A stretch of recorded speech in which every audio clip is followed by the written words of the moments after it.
Ya, pada hari ini kita akan presentasi tugas teman-teman sekalian. Ya, ada 8 presenter.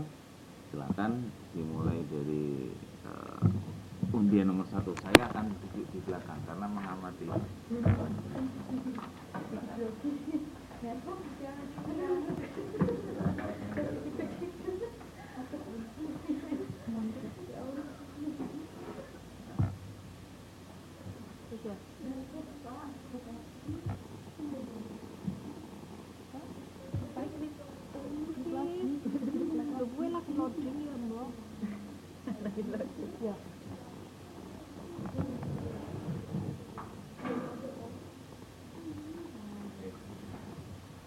Assalamualaikum warahmatullahi wabarakatuh.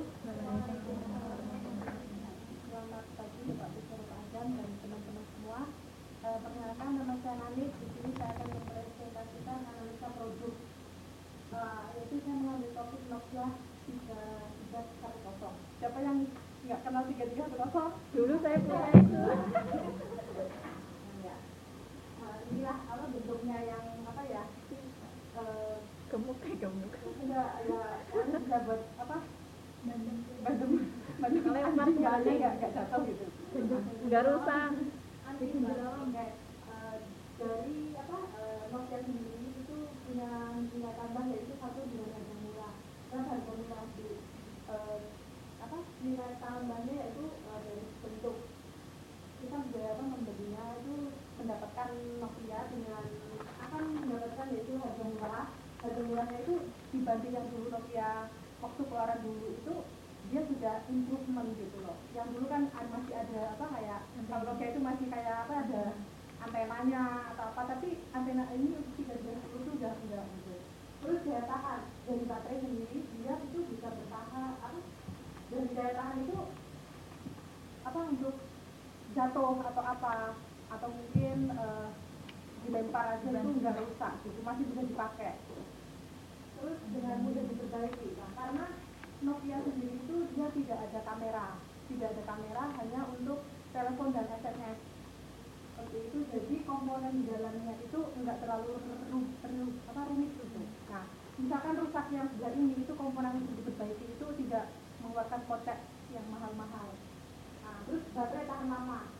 Nah, siapa sih yang enggak suka telepon waktu HP waktu keluaran, terus ada SIM card murah apa. Nah, dari 3310 sendiri itu dia baterainya itu bisa tahan kita charge 1 kali itu bisa untuk 1 hari penuh. Kadang kalau kita pemakainya cuma reguler biasa aja itu bisa dipakai kadang tahan ada yang sampai 1 minggu. Itu kalau yang HP lah mungkin teleponnya sebentar gitu. Nah, di speaker yang lebih keras. Nah, di sini kita tuh dia itu dari nada dering sendiri itu dia itu mengeluarkan apa dari volume 1, 2, 3 sampai 5 itu suaranya itu kenceng banget gitu. Dari 5 meter sampai 10 meter itu kedengaran dari suara itu. Jadi tidak takut kalau kita taruh HP di kamar terus kita ke dapur masak atau apa itu kita masih bisa mendengarkan panggilan yang masuk. Next ya. Perusahaan manufaktur yaitu Nokia Corporation merupakan perusahaan manufaktur yang memproduksi bermacam tipe telepon. Dan salahnya yaitu Nokia 3310 sendiri itu Nokia paling legendaris dan terlaris dulu. Nah, dari dari dia diproduksi itu sudah terjual sekitar 126 juta unit. Untuk tahun dulu waktu keluaran itu ya itu sudah booming banget lah, udah bagus gitu. Dia menguasai hampir 75 market share di dunia. Nokia sendiri itu dia make to supply karena dia bukan menerima orderan baru bikin, tapi setelah mereka itu mengamati pasar dan ini kok prospeknya bagus dan banyak yang minat juga dari produksi 1, 2, 3 itu mereka jadi produksinya itu massal gitu dan dia disuplai ke beberapa distributor dan toko-toko yang sudah ada. Ya toko kayak Nokia kayak ini counter gitu lah. Komponen produk sendiri yaitu dengan merek Nokia 3310, ID-nya itu dari tipe sendiri yaitu dia diintroduksi tahun 2000. Maksudnya pertama keluar itu tahun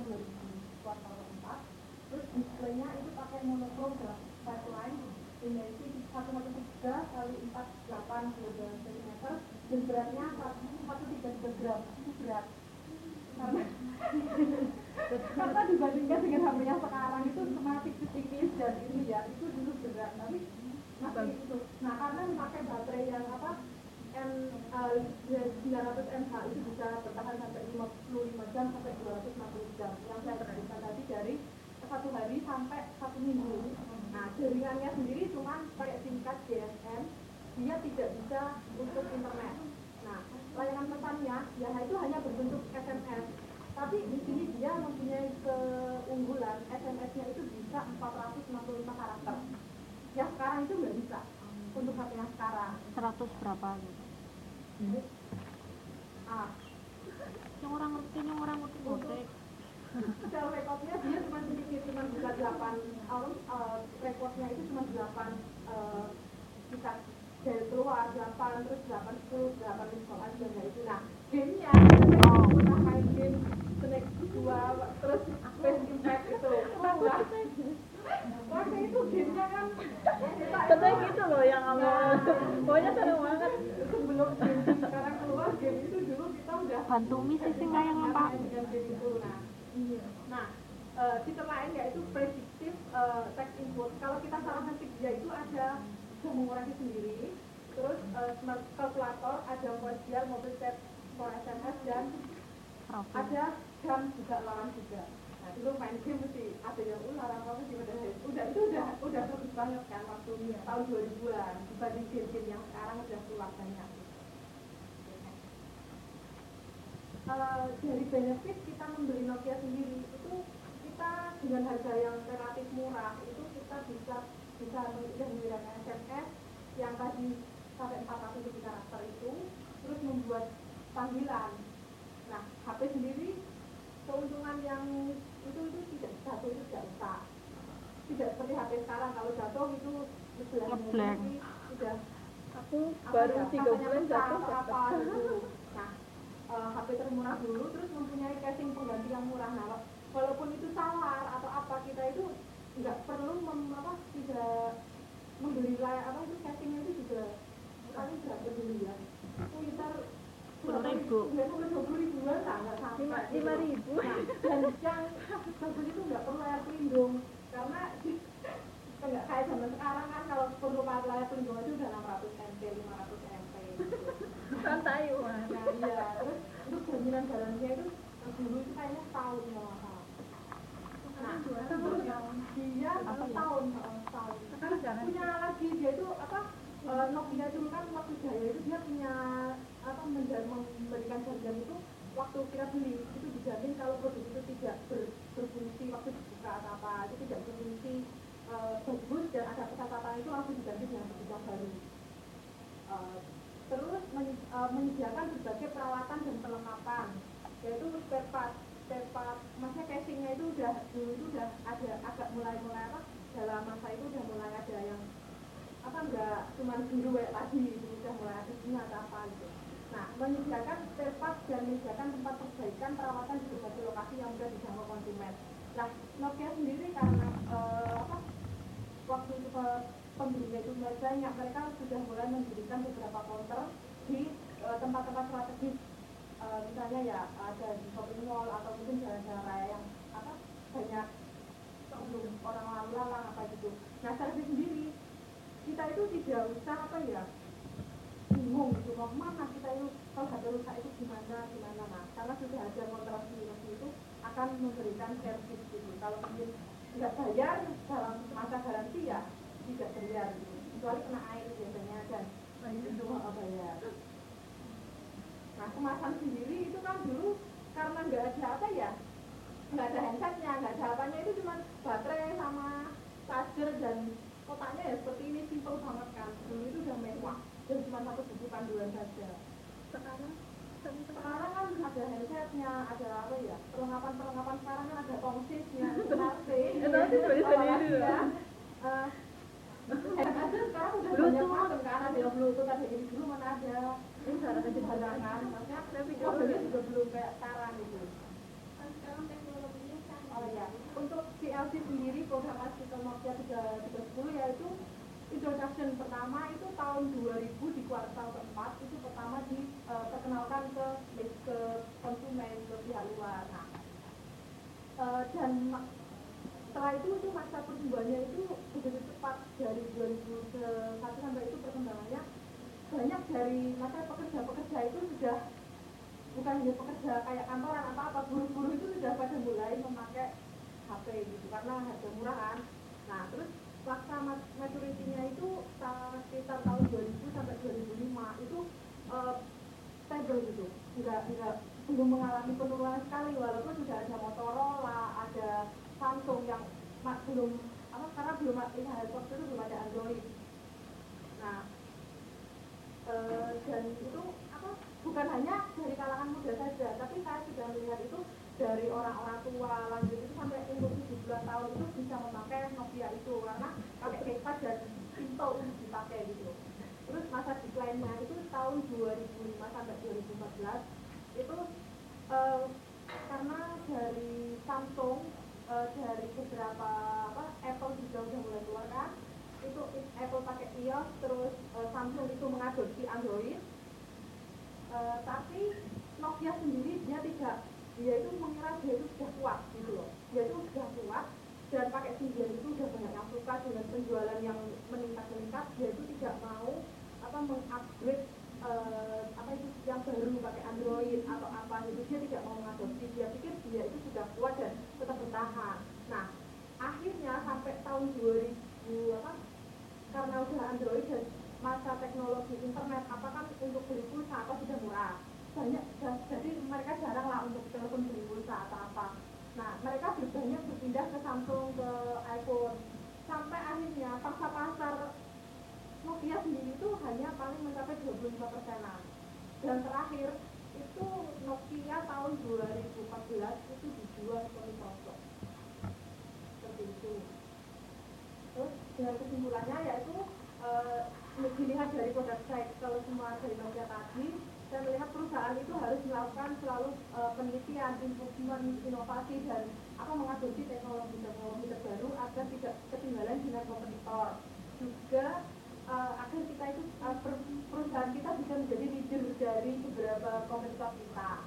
Nah, dari Nokia tadi saya menyimpulkan apabila Nokia tadi dalam masa-masa 2012, 2013 atau mungkin sebelum-sebelumnya atau mungkin pada awal mulanya Google itu mengeluarkan Android, dia memakai Android, mungkin Nokia itu masih bisa bertahan gitu, walaupun dia itu terakhir itu improve dengan berbagai macam model yang menyerupai produk lain udah seperti layar sentuh tapi karena dia itu juga tidak memakai Android atau sistem kayak iOS atau lain-lainnya yang lebih cepat, lebih mudah, akhirnya Nokia itu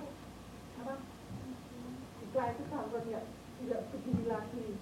Nah dan terakhir saya dengar itu Nokia mau meluncurkan produk baru sekitar tahun 2016, tapi prosesnya belum tahu lagi gitu. Oke. Teman-teman terima kasih sekian presentasi dari saya, atau mungkin ada teman-teman yang ingin ditanyakan atau mungkin saya bisa menjawab, atau Bapak bagaimana dengan ini, ada sekitar bagaimana?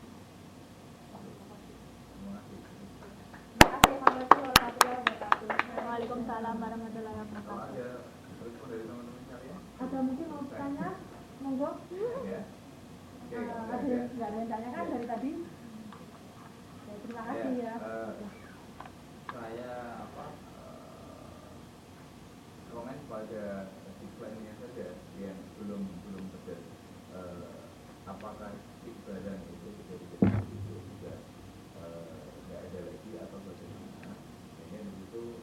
Gantung, yang masih gantung. Kalau itu kan masa decline 2015 sampai 2014, sehingga orang persepsinya 2005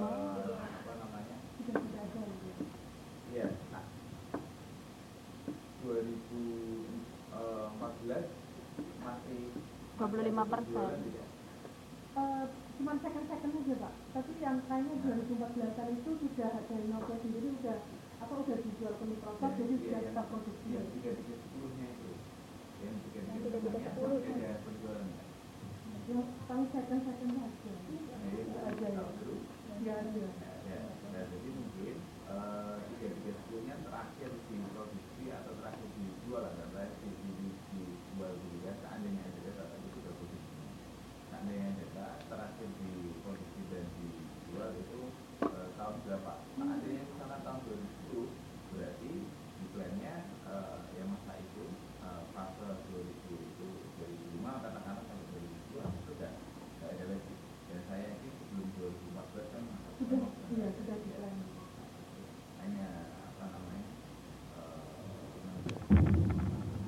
Ya untuk nilai tambah produk tadi apakah ada tambahan? Ya, nilai tambahan memang manfaat kan di modul ada 4 ya. Ya, saya mengambil yang bentuk karena Iya. dimiliki gitu. Oke, nilai tambahnya di situ ada beberapa hal. Misalkan kan ada nilai tambah untuk nilai tambah pendidikan, Iya. nilai tambah Waktu, tempat. apa? Waktu, tempat. Dan nilai tambah waktu. Nah, kira-kira yang dijual sama manusia melalui proses atau seri 3010 itu nilai tambah yang mana? Pertama kita ngacu kepada teori sendiri. Nanti masa dikembangkan tidak apa-apa. Jadi di situ lebih baik begini. Ketika mengerjakan soal ataupun tugas itu pertanyaannya apa, dijawab apa, ya. Jadi itu nanti ya kayak di ujian akhir pun juga ada pertanyaan kan udah gitu juga kan. Pertanyaan ini udah ada pilihan A, B, C, nggak bisa kan kita ngarang S, B, ya sama. Jadi ketika di tugas ada item-item ini, ya itu dijawab. Itu sudah menjawab, tetapi itu dikelompokkan saja seperti dalam konsep di modulnya. Jadi Nanti kemudian ini ditambahkan nggak apa-apa. kalau Nokia itu saya ngambil nilai bentuk saja atau kan menjual barang gitu ya? Iya. Kan bentuk saja gitu. Ya, bentuk bisa. Kemudian waktu untuk telekomunikasi kan belum mempersingkat waktu. Misalkan saya tidak bisa komunikasi dengan Mbak Nani, maka saya harus datang ke rumahnya. Pantau. Masih Taipei. Misalkan dengan yang Tokyo. itu, saya ke Tokyo. Jadi dia juga menawarkan iklan. Bisa itu loh, telepon itu. Iklan lebarannya Telkom. Mungkin 3 tahun atau 2 tahun yang lalu sebelum saya ke Taiwan, itu kan juga sama. Jadi iklan waktu mau lebaran itu pada mudik dan seterusnya, ya iklannya maaf nggak bisa pulang hanya dan seterusnya. Waduh. Jadi melalui iklan. Iya, jadi kan dia memjual Suasana tanpa ada di perantauan. tanpa ada Kayaknya orang menangis ya, kan masih tanpa kurang sehingga bisa terobati.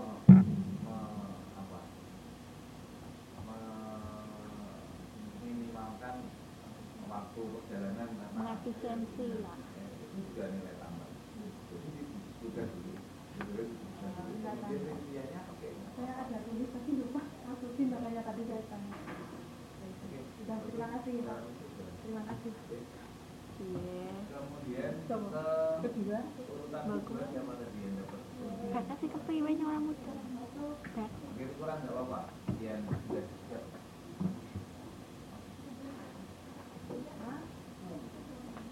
Betnya kepriwe orang muda. Nanya bet. Aku orang Beda ya, yang ada dulu urutan ke selanjutnya. Ya gitu. Ya, jadi You go. There you go. Ini mana? Mana? Mbak, mana Mbak? Mbak Siti, mana? Tutup ya iki ya.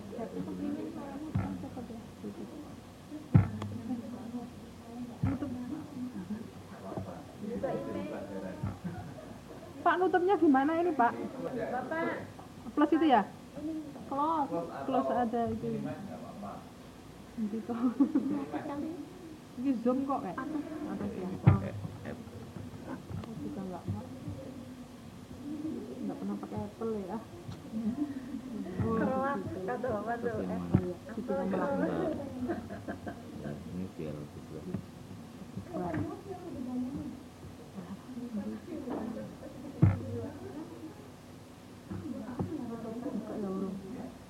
Udah buka belum Mbak? Buka pilih toh? Di? Oh ya, ada tadi saya lupa menyampaikan ada 2 kriteria penilaian. Yang pertama adalah konten yang disampaikan dan yang kedua adalah how to present. Ada bagaimana menyampaikan. Di sini kan presentasinya ada 2 hal itu yang saya nilai. Jadi bagaimana Anda mempresentasikan dengan baik. I was nervous tadi nggak tahu juga. Silakan. Mbak siapa? Assalamualaikum warahmatullahi wabarakatuh. Salam warahmatullahi wabarakatuh. Bapak Adam selaku kita pagi mbak, belum jam 12. Pagi menjelang siang lah. Terus saya Siti pada kesempatan hari ini saya akan mempresentasikan tentang tugas manajemen operasi analisis produk. Mbak, lalu nanti mbak. Iya.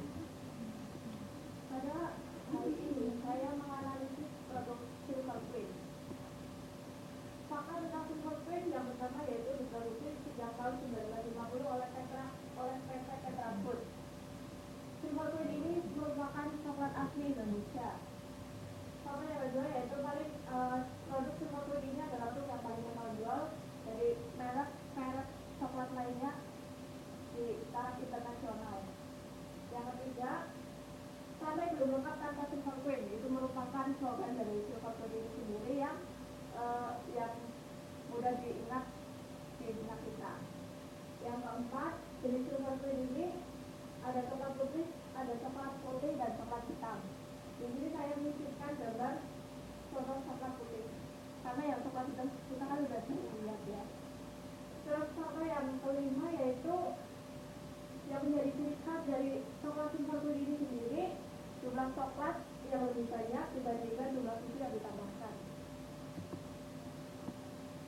Selanjutnya, seiring berkembangnya zaman, terus si produk silver queen ini melakukan inovasi. Berikut varian dari produk silver queen. Dari pojok kanan atas bisa kita lihat itu adalah produk pertama dari silver queen. Selanjutnya inovasi menjadi silver queen gate dengan bentuk yang sudah kecil-kecil. Terus ini kan ya bulat kecil-kecil itu. Terus tengahnya itu ada kacang medenya ataupun almond. Terus selanjutnya ini adalah silver queen rocker. Bisa dilihat itu memanjang, benar memanjang. Terus luarnya ada crispy-nya, terus dilapis oleh lagi. Dan yang terakhir ini adalah bentuk silver queen Sangibar. Di sini ada yang khas karena slogan yang tadi di awal itu untuk semua jenis silver queen, sedangkan untuk silver queen Sangibar ini memiliki slogan tersendiri. Mungkin teman-teman ada yang tahu? Apa ya? Enggak. Gede sih, tapi rela bagi-bagi.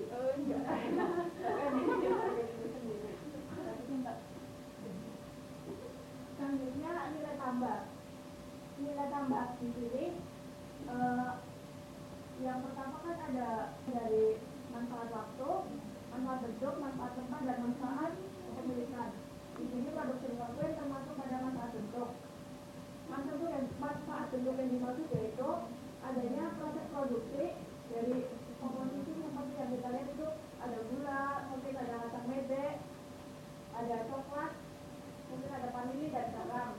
Lalu proses produksi kemudian hingga tercipta produk silver queen itu sendiri. Oke. Selanjutnya jadi perusahaan. Jadi perusahaan ya dari produk termasuk dari perusahaan manufaktur.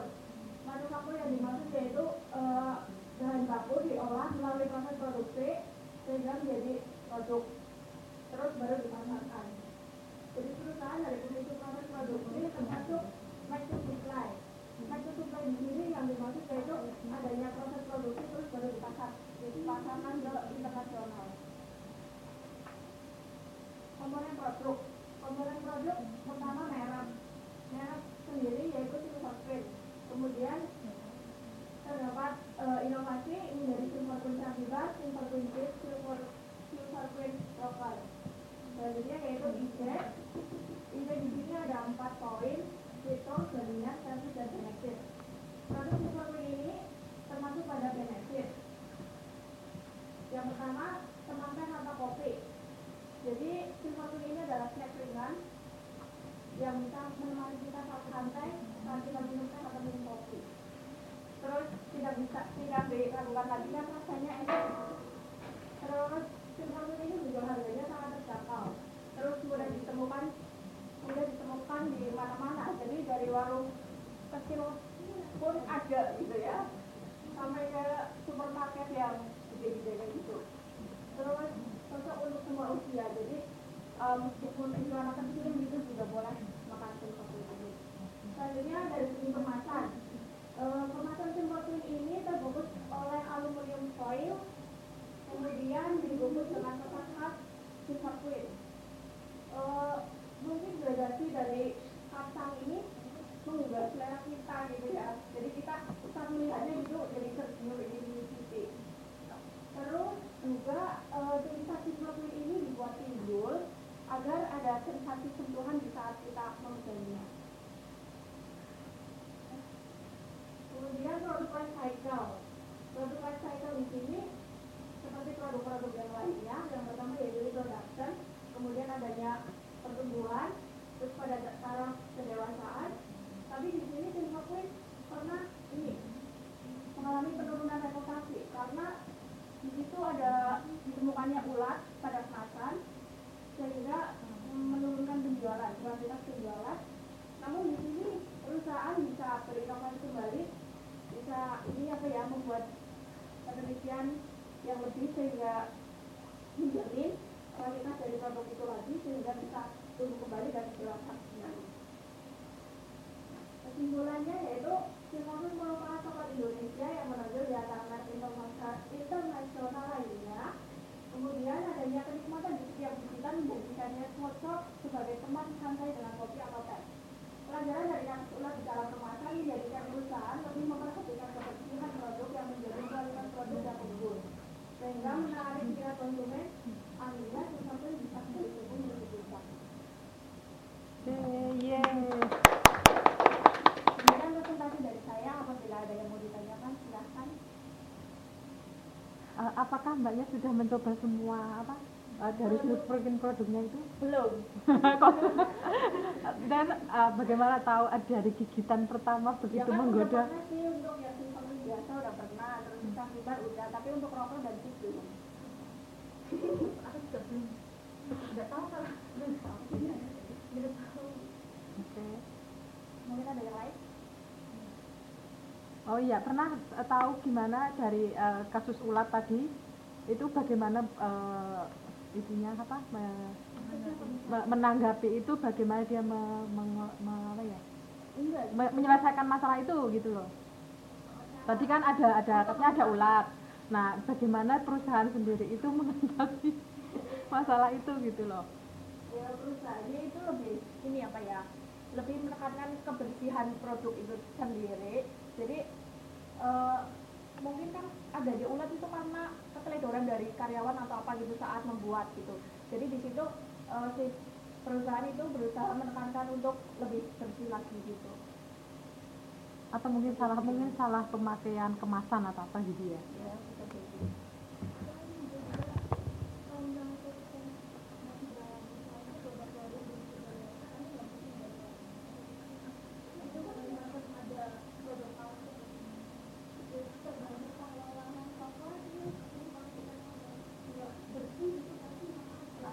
Ya itulah maksudnya maka kurangnya kebersihan itu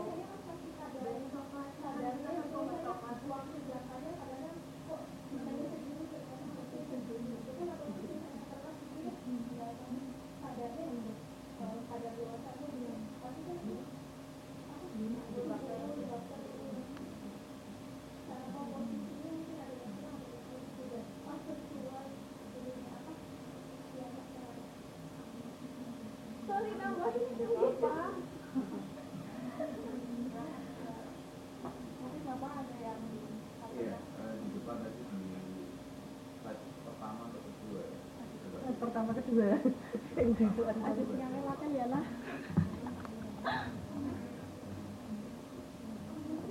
Ini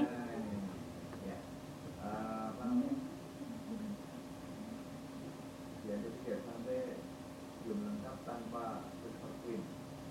Itu seandainya kita masukkan di dalam komponen produk itu maksudnya benefit. Ada yang lain? Logo itu Ya, sama di logo ya. Logo maksud di mana? kemasan. Kemasan. Ketika membahas di kemasan, coba kemasan. Kemasan.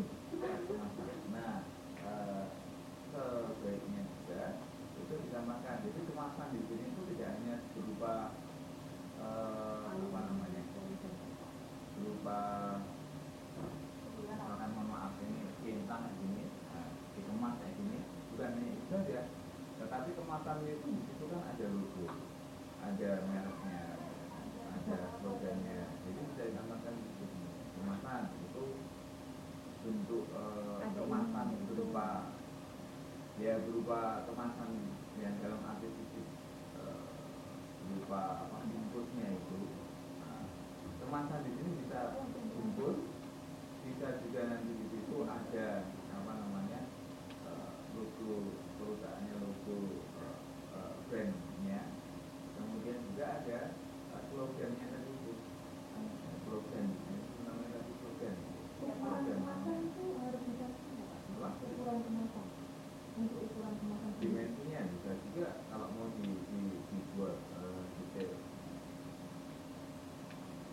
Tapi paling tidak kan ya bungkusnya bagaimana, apa gambarnya, kemudian nanti slogannya, mereknya. Coba mereknya kan mungkin punya tulisan yang memang khas seperti itu, kayak apa namanya, Honda, tulisan Honda ya tidak pakai ada tag yang bulat, Silema, ada yang gimana ya, gitu kan ya, tidak pakai tag Silema, tidak pakai apa Arial atau apa, tetapi seperti itu. Nah ini memang karena memang sudah dipatenkan kan, dia punya hak paten seperti itu. Nah itu kemasan apa namanya, logo dia sudah punya karakter. Tapi itu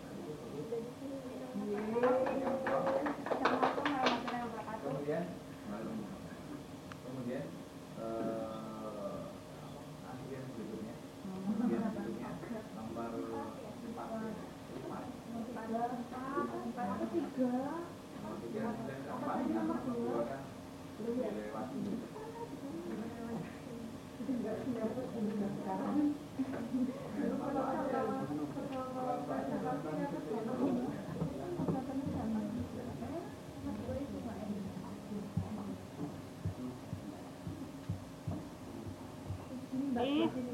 Aku bingung.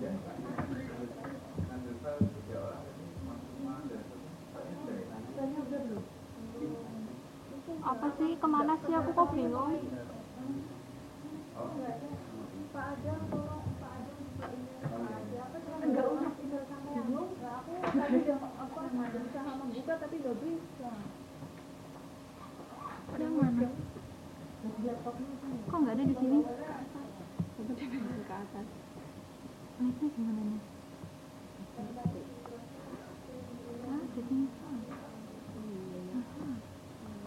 Tutup ini, tutup dulu. Tengah. Tengah sini, yang tengah sini. Terus ini juga tutup lah.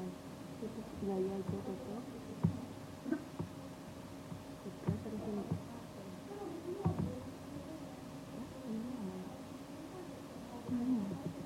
Oh ini.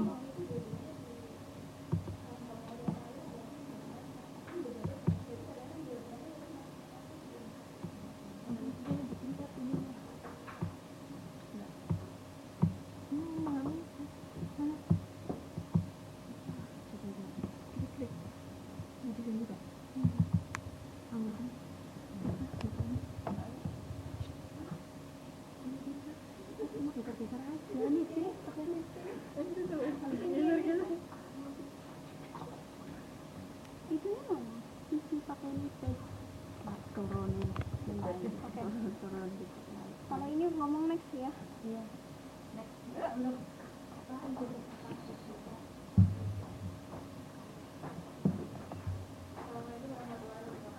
Waalaikumsalam warahmatullahi wabarakatuh.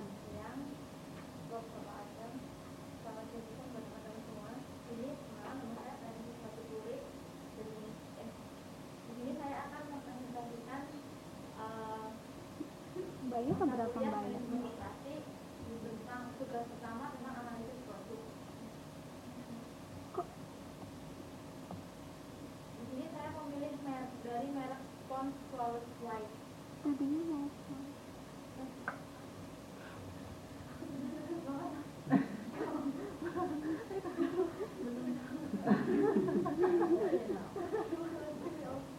Pokoknya tarik nafas dulu.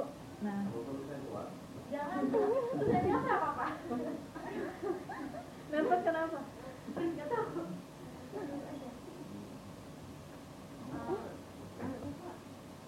Jadi, Pond's Flawless White memiliki nilai tambah yaitu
sunscreen.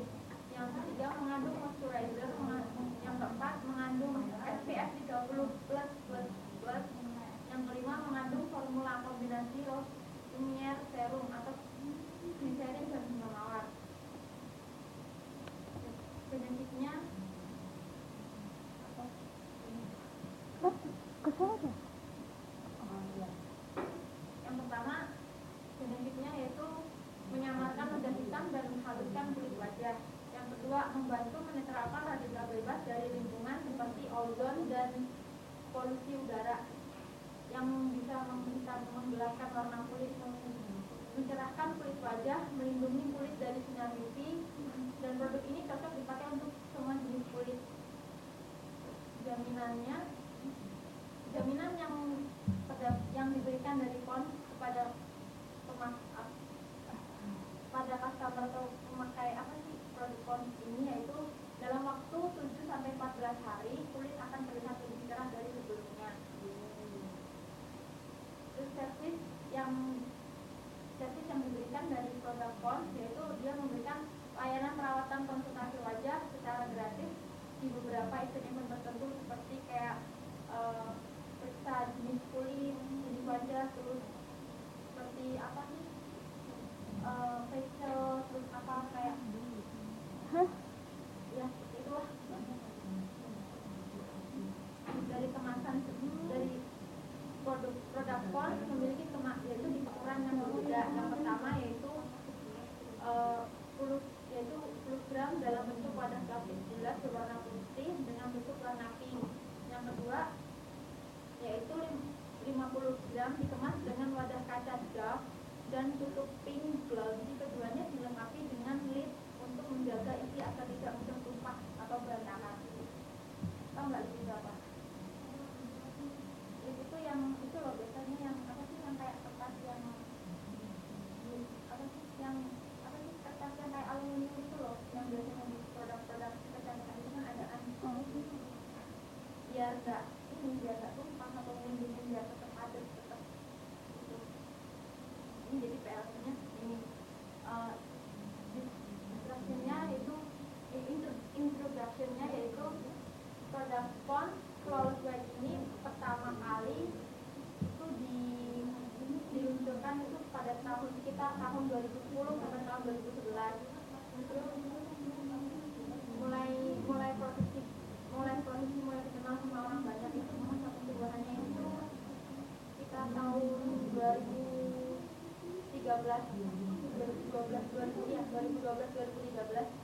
lalu sampai sekarang jadi sampai sekarang sekarang ini produk Pond's itu masih masih dalam tahap masa kedewasaannya, soalnya produk Pond's itu masih sampai sekarang masih diproduksi. Jadi pada tahap perkenalannya itu sama peluncuran pertama Pond's hanya memproduksi satu produk yaitu Pond's Clean Face Soap. Lalu bersama dengan kemajuannya di tahap pertumbuhan sampai tahap kedewasaan, Pond's telah menciptakan inovasi produk yaitu Night Cream dan Flex Remover Cream dengan sangat sukses di pasaran seperti banyak yang dikenal itu sampai sekarang Pond's Flawless White. Menurut saya kesimpulannya, Pond's Flawless White merupakan salah satu produk terbaik yang dikemas dalam bentuk kosmetik kecantikan yang ditujukan untuk para wanita usia remaja hingga dewasa dengan menggunakan bahan-bahan pilihan yang membuatnya berbeda dari produk lain. Terima kasih.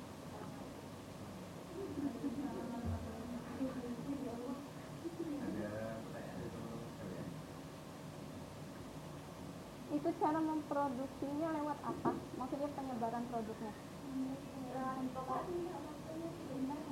Ada drugstore kan karena Pond's itu udah dikenal sama udah produk lama, udah dari dulu ada sekitar tahun berapa ya? Awal mengenal Pond's itu Pond's itu biasanya dijual tuh di drugstore itu ada, terus minimarket, swalayan itu biasanya juga banyak, bahkan di toko-toko kecil kayak gitu juga ada. Tadi dari gitu.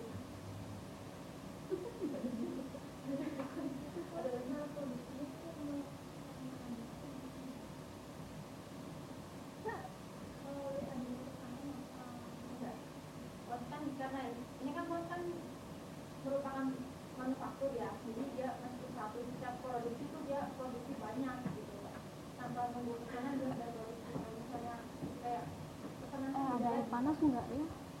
ada Ada. ini Unilever kan nggak cuma pos aja sebenarnya, kan banyak kan kayak Restoden terus itu kan juga Unilever juga.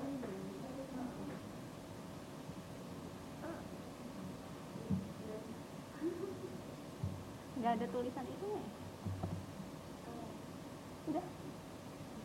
Oke, dari saya ya.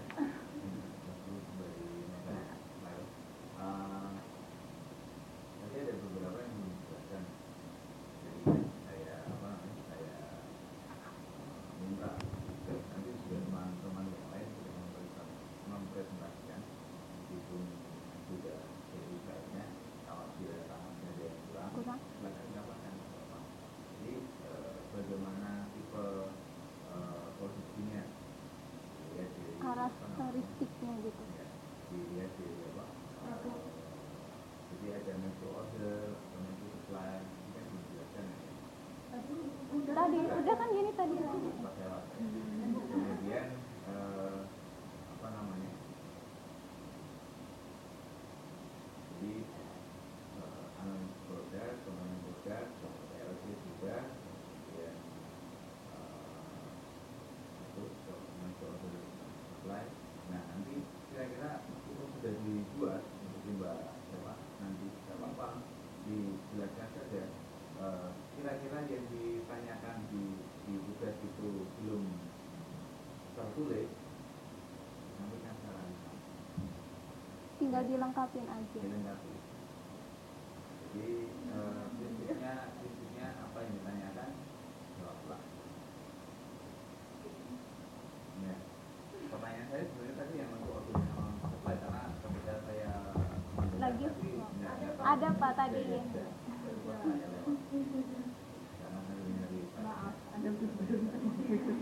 Oke, terima kasih kalau ada. Ya. Ini dibalikinnya di mana?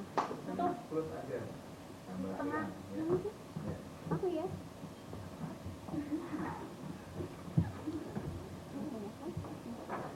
Mas semua ada di sini. Ada saya juga.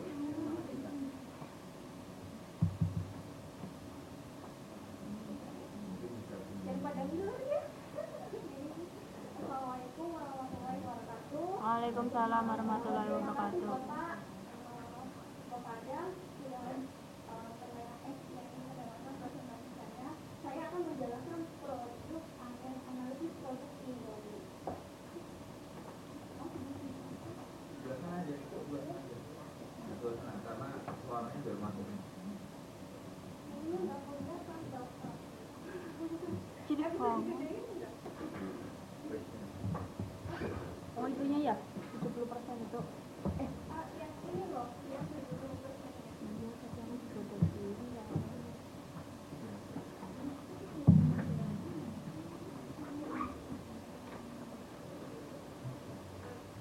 Nilai tambah pada produk Indomie yaitu manfaat bentuk.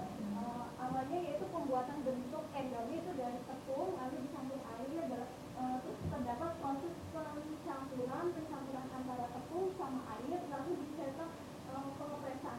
Biasanya kalau tepung udah dicampur kan biasanya bentuk adonan kan, lalu ada tahap pengepresan seperti kayak apa? Tepeng. Jadi itu dia punya alatnya sendiri. Habis proses itu ya apa sih ini pembentukan gelombang kan sudah dipres, abinya itu masih bentuk adonan itu kan dipres lalu dibentuk kayak udah tipis kan, terus dibentuk gelombangnya, lalu dibentuk pemotongan, habis pemotongan terus pendinginan itu nanti pengeringan. Kelihatan Apa juga habis pemotongan terus pengeringan, pendinginan itu pendinginan, yaitu pengemasannya itu kan udah bumbu atau ininya kan di dalam bentuk bungkusan itu dikemas masing-masing, lalu penyimpanan, lalu yang terakhir mulai udah jadi bentuk produk ini. Terus manfaat keempat, Indofood memiliki jaringan distribusi terluas di Indonesia sehingga mampu menyediakan rantai supply dan penghantaran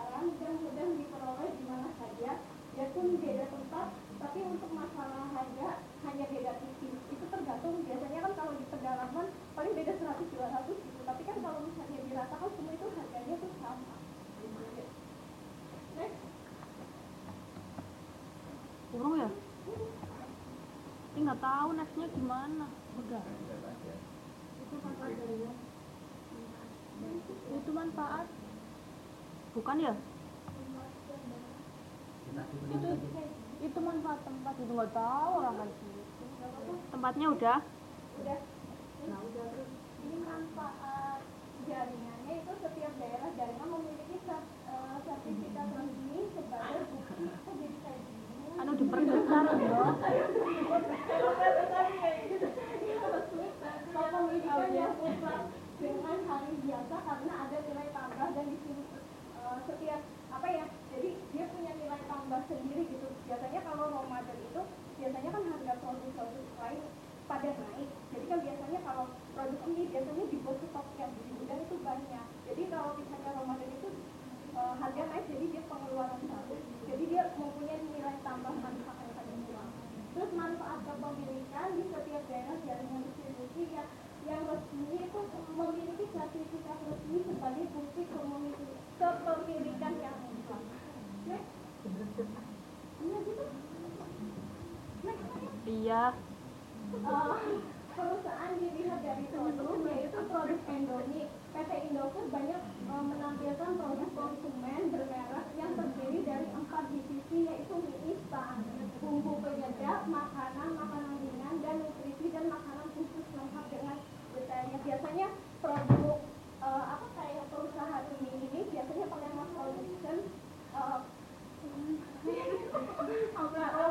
memiliki yaitu pakai mass production, artinya dia itu memiliki jenis produk sedikit tapi dengan produksi yang banyak. Lanjut.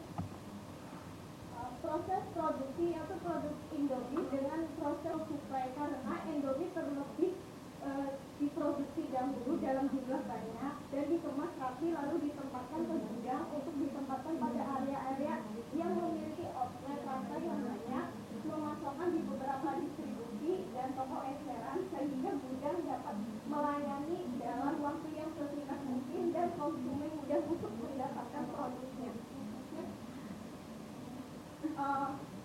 Komponen produk Indomie yaitu mereknya biasanya Indomie, udah terlihat jelas kan mereknya, dan semua orang juga pasti tahu produk ini dan suka makan Indomie.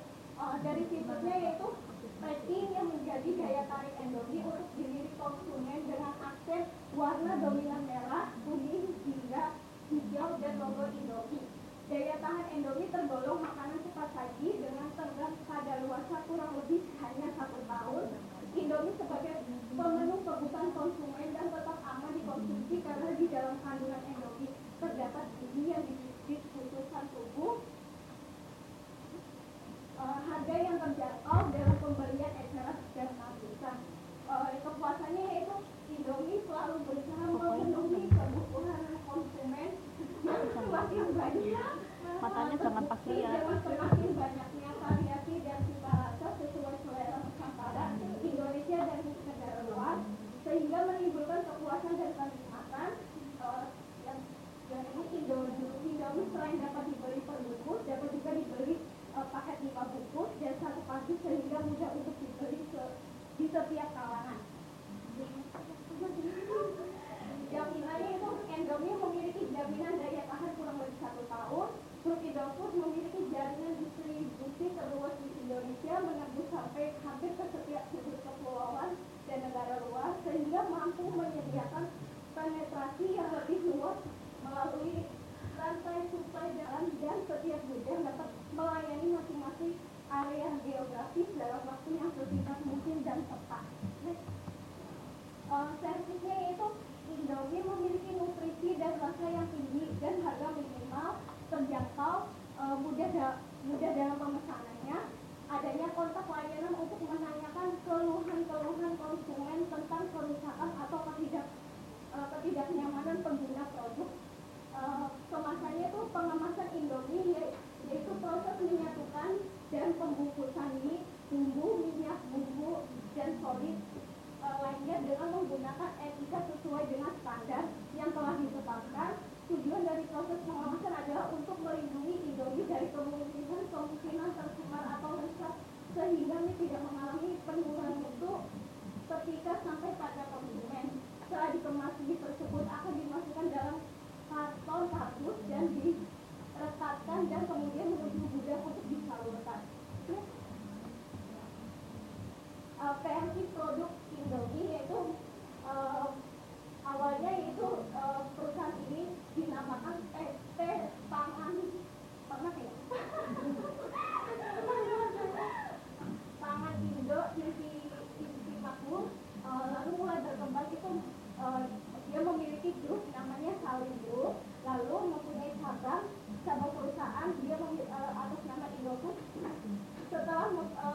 udah terkenal, udah berkembang itu atas nama perusahaan Indofood, karena memiliki cita rasa Nusantara akhirnya mulai bertumbuh dewasa sampai ke mancanegara dan memiliki cita rasa menurut daerahnya atau negaranya masing-masing. Dia pernah mengalami penurunan itu saat kalau nggak salah ada isu yang di Taiwan tentang apa ya, itu tentang apa, di kandungan Indomie itu katanya ada 2 kandungan kosmetik. Jadi kan Indomie itu kan diambil ya, setiap toko nggak boleh beredar, padahal itu cuma isu. Lalu diteliti lagi, ternyata Indomie itu sangat aman untuk dikonsumsi dan sekarang mulai berkembang luas ke seluruh negara-negara maju.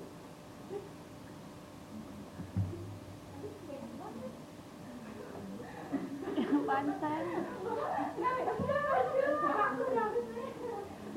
Kesimpulannya itu perkembangan produk mie instan di Indonesia memperlihatkan suatu peningkatan yang positif.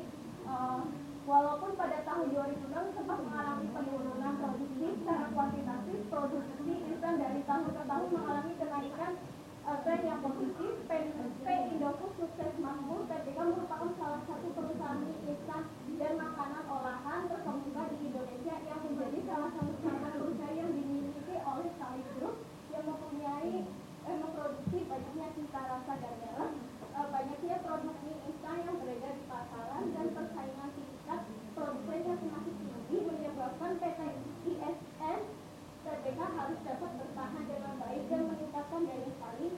Salah satu cara meningkatkan daya saing yaitu perusahaan harus mengoptimalkan kinerja dan fungsi-fungsi yang ada di perusahaan, menjadikan mutu dan kepuasan pelanggan sebagai basis bagi perencanaan yang dilakukan perusahaan. Oleh karena itu, keinginan dan kebutuhan konsumen harus diperhatikan oleh produsen karena kebutuhan ini akan senantiasa berubah. Perkembangan produk mie instan yang sudah dianggap makanan cepat saji dan bahkan sebagai makanan pokok menyebabkan tingkat persaingan pada industri mie instan ini semakin tinggi. Dan produk Indomie itu tidak memiliki SDM yang banyak karena mereka menggunakan yang otomatis. Jadi SDM itu untuk mengontrol pengecekannya saja. Next. Terima kasih Bapak. Ada pertanyaan kah?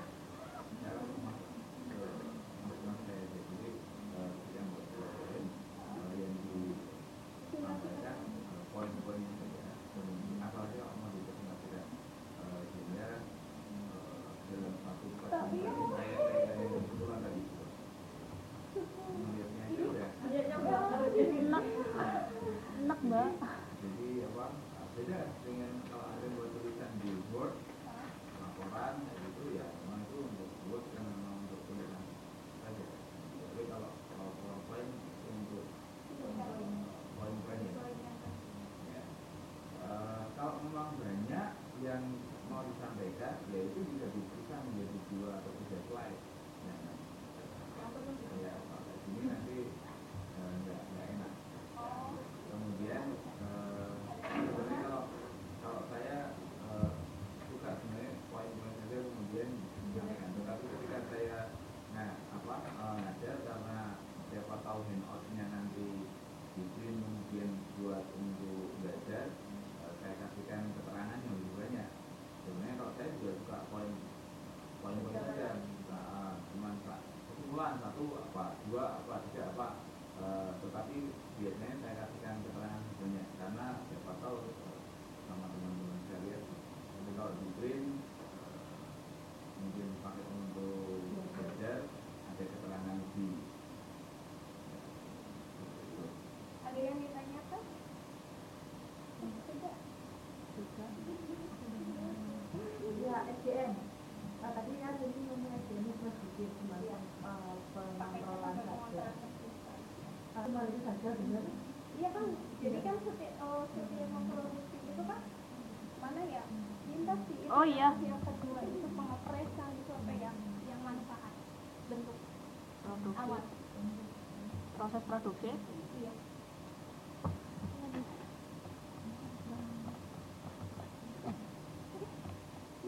Ini kan mulai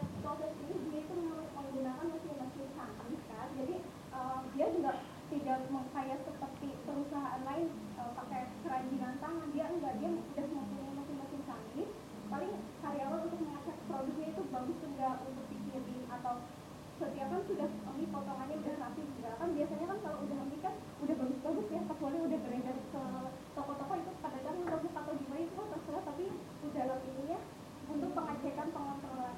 Nah, jadi maksudnya SDM tadi yang untuk dalam produksi saja. Iya, dalam kan maksudnya untuk inovasi apa mana gitu kan ada inovasi ada kan itu kan produsen yang anak ini tapi kan kalau misalnya produksi perusahaan kayak gini itu jenisnya itu sedikit produksinya sedikit tapi pengiriman pembuatan volumenya itu banyak jadi kan kebanyakan kan pakainya mesin-mesin jadi manusianya oh oke ini barangnya bagus nggak atau gimana dan pembungkusannya rapi juga ada ditanyain lagi Bapak ada yang ditanyain?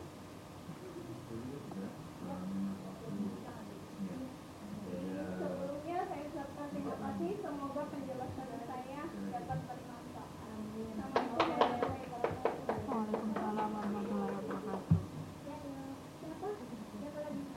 Enam saya. Silakan filenya kemudian satu folder dimakan sama ini semua. Oke.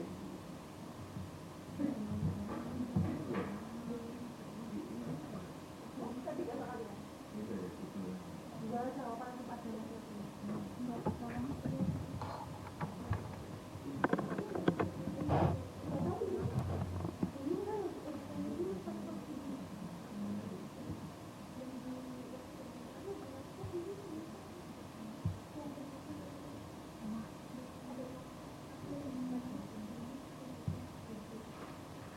Kalau mudang kita nggak ngerti ya teman-teman.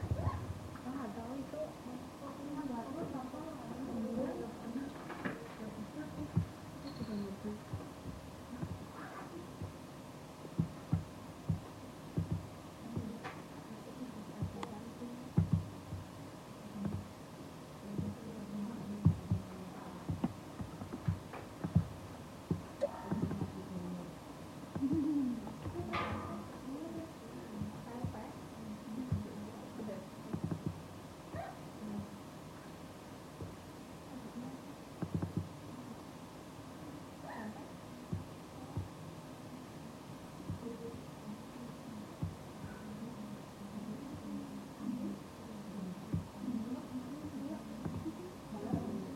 Oke. Naik turun aja.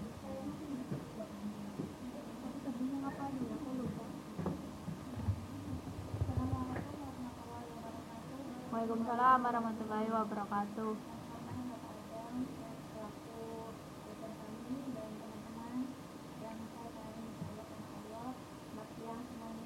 Ya.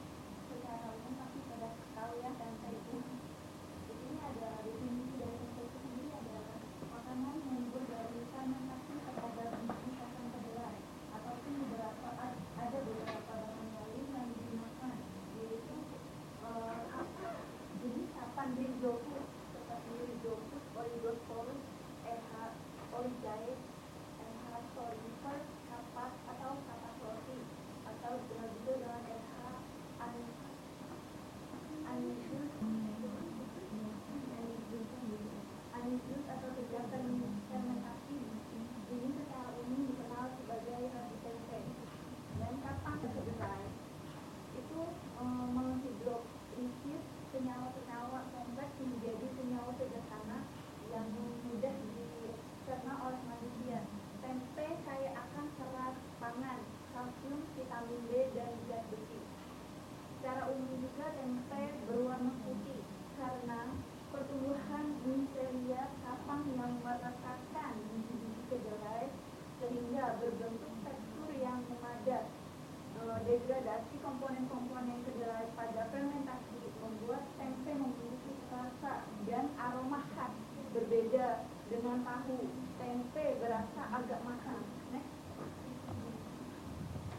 di sini ada beberapa bahan dan alat yang digunakan untuk membuat tempe tersebut. Yaitu bahan yang baku atau utama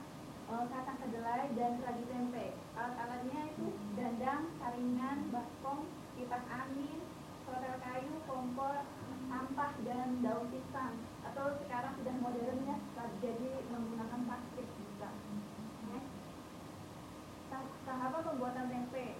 Itu beberapa teknik pembuatan tempe terdiri dari tahapan perebusan, pengupasan, peredaman, dan pengemasan, pencucian inokulasi dengan regi yang konsisten. Pada tahap awal pembuatan tempe, biji tempe direbus. Pada tahap berikutnya itu sebagai proses hidrasi, yaitu agar biji kedelai menyerap air sebanyak mungkin. Perebusan juga dimaksudkan untuk melakukan biji kedelai supaya nantinya dapat menyerap asam pada tahap peredaman. Kemudian kulit biji dikupas pada tahap pengupasan agar miselium fungsi dapat merebus biji kedelai. Selama proses fermentasi, pengupasan dapat dilakukan dengan tangan dan alat pengupas kulit biji. Setelah dikupas, biji kedelai direndam.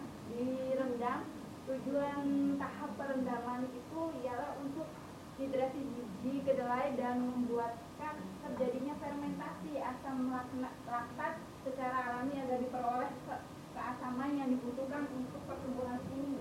Fermentasi asam laktat terjadi dicirikan oleh munculnya buih asam dan bau pan akibat pertumbuhan bakteri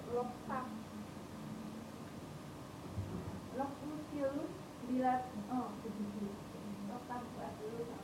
Lakto. bakteri asam laktat tidak terjadi asam Nggak tahu tadi. kelihatan.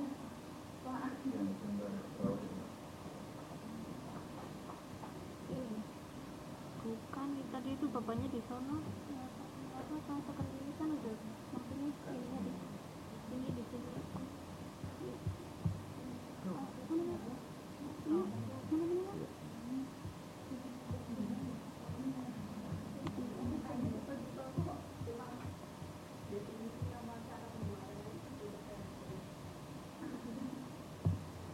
Ya, langsung di pertanyaan yang saya tanyakan aja.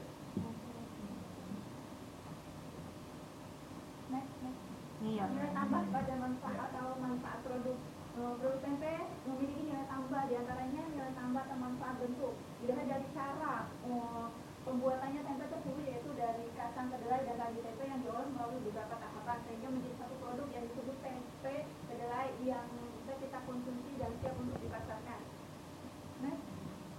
Jenis operasional atau jenis perusahaan yang dilihat dari produk tersebut, ini ada beberapa jenisnya, yaitu perusahaan manufaktur, perusahaan penghasil produk dalam satuan unit, perusahaan penghasil produk dalam kelompok unit, dan yang ketiga perusahaan penghasil produk massal. Dan yang kedua juga perusahaan non manufaktur terkait barang, perusahaan manufaktur tidak terkait. Dari produk tempe tersebut, perusahaan memproduksi tempe ialah perusahaan manufaktur penghasil produk massal karena perusahaan tersebut memproduksi secara besar-besaran. Perencanaan dan pengendalian produksi pada umumnya berbasis periode atau 1 tahun. Sudah. Jenis-jenis perusahaan dilihat dari kondisi proses produksi tersebut. Ada beberapa, itu bisa kita bagi sendiri. Dilihat dari perusahaan tempe kedelai Madijaya yang hanya memasarkan paket dan maka jadi perusahaan tempe tersebut merupakan perusahaan yang memproduksi untuk pasar atau mass supply. Dari merek itu yaitu kacang kedelai Madijaya dengan simbol MJ.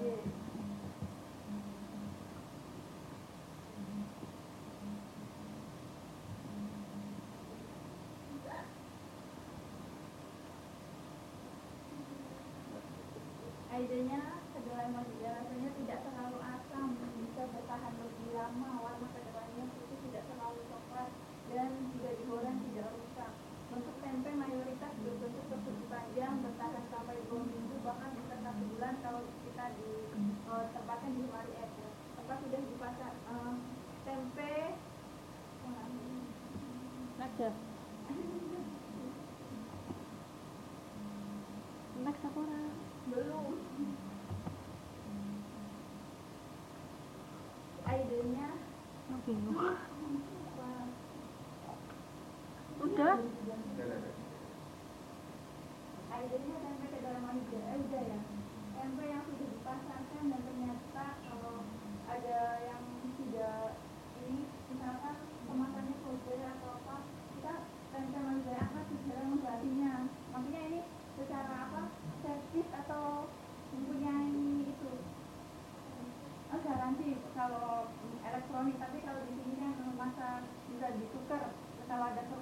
pada tempe tersebut, bisa kita kembalikan lagi ke perusahaan tersebut dan kita menggantinya dengan tempe yang baru.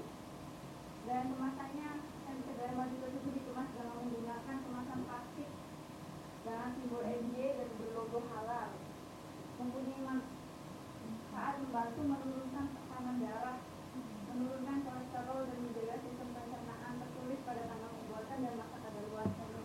Masih pada kemasan tersebut terdapat desain produk. Faktor produksi utama produk itu dulu tempe makanan atau lauk pauk, akan tetapi sekarang dengan majunya teknologi tempe bisa dibuat jus, membuat kek dan bisa sebagai makanan perangsing tubuh, untuk obat perangsing tubuh, menurunkan kolesterol dan menurunkan tekanan darah tinggi. Bentuk produk tempe kedelai Marijaya berbentuk persegi panjang dan ada juga yang berbentuk persegi. Ukuran bentuknya yang persegi panjang itu panjangnya 20 cm dan lebarnya itu 10 cm, sedangkan yang berbentuk persegi ukurannya 15 cm kali lebarnya 15 cm. Warna produk tempe kedelai Marijaya memiliki warna putih kecoklatan. Kelengkapan produk tempe berfungsi sebagai bahan minuman jus, membuat kek, bisa menurunkan kolesterol dan menjaga sistem pencernaan. Ini nggak ada ya? Di sini ada MPLC, ada produk life cycle. Terus next. Nggak dijelasin. Next. Di sini intronya pada tahun 2001 itu perusahaan memulai produksi tersebut, yang mana pada saat itu produk tempe belum banyak yang berminat dan dikonsumsi atau sedang dalam tahap promosi, jadi masih belum banyak dipasarkan. Masih itu misalkan perusahaan kita sendiri, kita awalnya itu membuat perusahaan tempe itu dari 2001 dan masih banyak, kita masih promosi, jadi pemasaran produk tempe itu masih belum berminat, konsumennya masih belum tahu kita memproduksi tempe tersebut, sehingga penjualan kita masih sangat kurang sekali. Dan ini bro, pada tahun 2003 setelah beberapa tahun produk tempe kedelai Marijaya tersebut mengalami pertumbuhan karena sudah banyak konsumen mengenal produk tempe tersebut sehingga berlangganan untuk